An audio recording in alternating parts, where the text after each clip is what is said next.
Hello बच्चों, आज के टॉपिक में हम पढ़ने वाले हैं बैंकिंग ऑफ रोड, जो कि फ्रिक्शन और सर्कुलर मोशन का कंबाइंड टॉपिक है। यहाँ पे हम कैलकुलेट करेंगे कि किसी भी सर्कुलर टर्न में अगर बैंकिंग की हुई यानी रोड को थीटा एंगल से टिल्ट किया गया है तो वहाँ पे कैसे फ्रिक्शन वर्क करेगा और उसके लिए उस सर्कुलर टर्न के लिए मैक्सिमम वेलोसिटी क्या होगी। तो टॉपिक हम लिखेंगे बैंकिंग ऑफ रोड। बहुत ही इम्पोर्टेंट टॉपिक है ये। बैंकिंग ऑफ रोड क्या है? तो यहाँ पे सपोज़ करेंगे कि एक सर्कुलर टर्न है हमारे पास। जो सर्कुलर टर्न हम सपोज़ करें कि ये यू टर्न है जहाँ पे बैंकिंग की गई। ये कोई हाईवे का टर्न है, ये हाईवे रोड है और यहाँ से हम इसको एक रोड बनाते हैं, ठीक है। और इसका रेडियस है कि ये आर रेडियस पे ये सर्कुलर टर्न है। तो यहाँ पे क्या हम सपोज़ करते हैं कि ये हॉरिजॉन्टल से जो रोड है वो थीटा एंगल पे बैंकिंग की गई है। थीटा एंगल पे इसको बैंक किया गया है, यहाँ पे एंगल थीटा है। यहाँ पे सपोज़ करते हैं कि अगर कोई व्हीकल है तो हाँ, अगर कोई व्हीकल है तो उसका टायर, ये हम सपोज़ करते हैं व्हीकल का टायर ये है, ठीक है। और सपोज़ कर लेते हैं कि यहाँ पे ये कार है, ऐसा सपोज़ करते हैं, और यहाँ पे एक और टायर है इसका। तो इस टायर पे क्या लगेगा? एक फ्रिक्शन फोर्स लगेगा। भाई फ्रिक्शन फोर्स हम टायर पे क्या सपोज़ कर लें, यहाँ पे फ्रिक्शन फोर्स F लग रहा है। F क्या है? फ्रिक्शन फोर्स है। फ्रिक्शन फोर्स F वर्क कर रहा है, आपको मैंने ये बता दिया है। टायर्स के बीच में इंक्लाइंड प्लेन पे इसकी डायरेक्शन ये है। और इसका टोटल वेट अगर सपोज़ करें यहाँ पे है तो यहाँ से mg यानी ग्रेविटेशनल फोर्स लगेगा नीचे की तरफ, ये आपका है mg, ये थीटा है। और आपको पता है कि हॉरिजॉन्टल से 90 डिग्री पे एक नॉर्मल रिएक्शन वर्क करेगा। तो नॉर्मल रिएक्शन की कुछ डायरेक्शन अगर यहाँ से हम 90 डिग्री ड्रॉ करें तो इस हॉरिजॉन्टल पे 90 डिग्री कुछ ऐसे आएगा, यानी ये जो होगा वो नॉर्मल रिएक्शन R होगा। इसी को हम आगे प्रोसीड कर दें तो ये जो कंपोनेंट होगा वो नॉर्मल रिएक्शन का R cos थीटा कंपोनेंट होगा, क्योंकि अगर ये थीटा है तो ये भी थीटा होगा और इसको हम लिखेंगे R cos थीटा। और जस्ट इसके 90 डिग्री पे हमारा जो वर्क करेगा ये R sin theta, R cos theta and R sin theta, ये R sin थीटा वर्क करेगा। ऐसे यहाँ पे फ्रिक्शन फोर्स है तो फ्रिक्शन फोर्स F इधर लग रहा है और हम इस हॉरिजॉन्टल के जस्ट एक पैरेलल लाइन यहाँ पे ड्रॉ करते हैं, ये पैरेलल लाइन। तो यहाँ पे जो होगा ये थीटा है तो ये एंगल भी क्या होगा? आपका थीटा होगा। इसको यहाँ पे ड्रॉ किया जा सकता है कि इसी के जस्ट पैरेलल एक लाइन ये लग रही है फ्रिक्शन फोर्स F। तो यहाँ पे आपको पता है कि जो इंक्लाइंड प्लेन है, ये मान लेते हैं यहाँ पे ये जो है आपका इंक्लाइंड प्लेन है, फ्रिक्शन फोर्स ये लग रहा है। इसी के 90 डिग्री पे हमने एक थीटा ड्रॉ किया है तो ये थीटा तो ये भी थीटा होगा क्योंकि ये दोनों पैरेलल हैं। ये F है, ये वाला F है, तो ये क्या होगा? F cos थीटा होगा। और इसके 90 डिग्री पे लगेगा F sin theta, F cos theta and F sin theta. यहीं पे ये दूसरा वाला जो डायग्राम बना है कुछ ऐसा बना हुआ है कि यहाँ पे mg वर्क कर रहा है, mg, और आपको पता है ऊपर जो वर्क कर रहा है वो है mg cos थीटा। ये जो है आपका वो है R sin थीटा, क्योंकि इसका नॉर्मल रिएक्शन है R, ये R है, R के कंपोनेंट है, ये थीटा है, ठीक है। इसी डायग्राम को मैंने यहाँ आपको बनाने के समझाने का प्रयास किया है। ये F cos theta, F sin theta, ये फ्रिक्शन फोर्स ऐसे वर्क कर रहा है यहाँ पे, ये कुछ यहाँ पे होगा। तो यहाँ पे हम ये समझा सकते हैं कि ये फ्रिक्शन फोर्स है तो यही चीज़ यहाँ पे क्या होगी? ये F cos थीटा होगी और यहाँ पे लगेगा F sin थीटा। तो आपको पता है कि जो R sin थीटा कंपोनेंट है और F cos थीटा, ये R sin थीटा और F cos थीटा ये सेंटर की तरफ लग रहा है क्योंकि इसका रेडियस R है, यानी इसमें सेंट्रीपिटल फोर्स जो बना रहे होंगे इस व्हीकल में वो F cos थीटा और R sin थीटा बना रहे होंगे। और आपको बता दूं कि एफ साइन थीटा और एम जी को कौन बैलेंस कर रहा है, एफ कॉस थीटा और एम जी को, ये दोनों सेम डायरेक्शन में है। F cos theta F sine theta ये वाला कंपोनेंट और ये वाला कंपोनेंट, इनको आर कॉस थीटा बैलेंस कर रहा है। तो हमारे पास जो इक्वेशन निकल के आएगी वो फर्स्ट इक्वेशन बनेगी। फर्स्ट इक्वेशन हम सेंट्रीपिटल फोर्स के लिए बनाते हैं। तो यहाँ पे सेंट्रीपिटल फोर्स किसके कारण बनना होगा, आर साइन थीटा और एफ कॉस थीटा। तो हम लिख सकते हैं R sine theta plus F cos theta equal to M V square by R. V is the velocity of the vehicle and R is the radius of circular turn और m is the mass of the vehicle. दूसरी जो equation हमारे पास बनेगी, ये first equation बनी है। Second equation हमारी जो बनेगी वो किसको बैलेंस कर रहा है भाई, f sine theta plus M G equal to क्या है, एम जी कॉस थीटा। ये हमारे पास सेकंड इक्वेशन है। तो यहाँ पे हम थोड़ा इसका कंक्लूजन करेंगे, कैसे इसको हम डिटरमाइन कर सकते हैं। वेलोसिटी के लिए इक्वेशन डिराइव करेंगे इन दोनों ही इक्वेशंस को लेके। तो वेलोसिटी को हम कैसे यहाँ पे कैलकुलेट कर सकते हैं।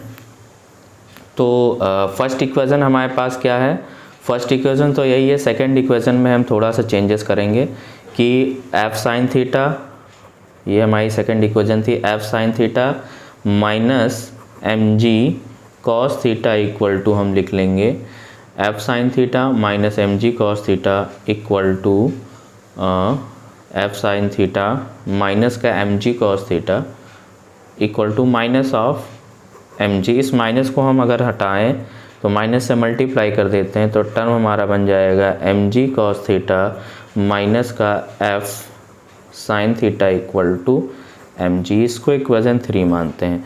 इक्वेशन 1 हमारे पास ये थी और इक्वेशन 3 हमारे पास ये निकल के आ गई है। हम यहाँ पे क्या करेंगे कि इक्वेशन 1 में से इक्वेशन 2 को डिवाइड करेंगे। Equation 1 divided by equation 2, equation 1 divided by equation 1 divided by equation 2। Equation 1 में से इक्वेशन 2 को डिवाइड करेंगे तो हमारे पास रिज़ल्ट क्या निकल के आने वाला है। इक्वेशन 1 है हमारा आर साइन थीटा, इक्वेशन है R sine theta plus F cos theta equal to M V square by are.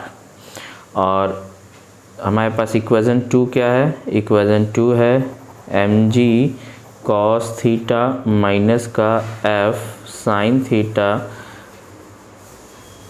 Theta upon का upon F M G cos theta, हाँ ये M G cos theta minus F sine theta upon का M G. तो इसका result क्या आएगा, देखिए ये हो गया आर साइन थीटा प्लस का एफ कॉस थीटा अपॉन में है M G cos theta minus का F sine theta equal to हो जाएगा वी स्क्वायर, एम से एम कैंसिल हो जाएगा, V square by R G. अब क्या करेंगे, ये आपका LHS है या RHS है। LHS में डिनोमिनेटर और न्यूमरेटर में हम आर कॉस थीटा से डिवाइड करेंगे। तो देखो R sine theta divide by R cos theta. LHS में न्यूमरेटर और डिनोमिनेटर में आर कॉस थीटा से मल्टीप्लाई कर रहे हैं, डिवाइड कर रहे हैं sorry. F cos theta upon का लिख लिया आर कॉस थीटा अपॉन का M G cos theta upon R cos theta minus of F sine theta upon का R cos theta equal to V square by R G. अब देखो ये result क्या बनेगा, ये आर से आर कैंसिल हो गया, sign theta upon cos theta क्या हो गया, टैन थीटा हो गया। Sign theta upon cos theta क्या हो गया, टैन थीटा हो गया। तो ये जो वैल्यू हो गई हमारे पास वो आ चुकी है, सॉरी ये आर से आर कैंसिल हो गया, यहाँ पे हमने डिवाइड किया है इस पूरे टर्म में, इस डिनोमिनेटर और इस न्यूमरेटर में आर कॉस थीटा से डिवाइड किया है तो आर आर कैंसिल हो गया है, sign theta upon cos theta बन चुका है टैन थीटा, प्लस का ये बन गया एफ बाई आर, यहाँ से कॉस थीटा कैंसिल हो गया, और यहाँ पे देखिए कॉस थीटा कैंसिल हो चुका है,